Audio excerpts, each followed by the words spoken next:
కలిపురుషుడి ప్రవేశంతో కృష్ణుడికి కూడా కష్టాలు తప్పలేవు అంటారు, అది నిజమేనా?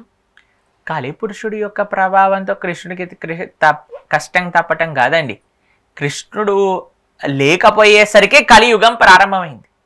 కృష్ణ పరమాత్మ ఉన్నప్పటి వరకు కలియుగం ప్రారంభం అవ్వలేదు. ఎప్పుడైతే కృష్ణ భగవానుడు అవతార పరిసమాప్తి చేశారో, ఈ ప్రపంచంలో నుంచి అంతర్ధానమై నిత్య గోలోకానికి వెళ్ళిపోయారో, అప్పుడు కలియుగం ప్రారంభమైంది.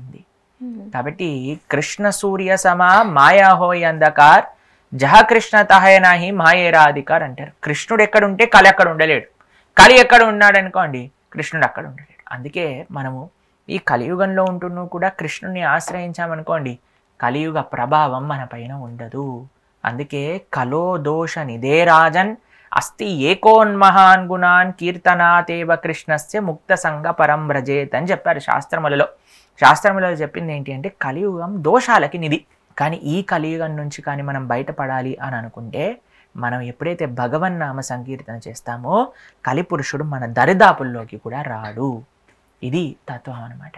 కాబట్టి మనం ఎప్పుడైనా సరే భగవంతుని ఆశ్రయించామనుకోండి, కలిపురుషుడు దగ్గరికే రాడు. మనకి ఒక జీవుడికి, ఒక చిన్న జీవుడు.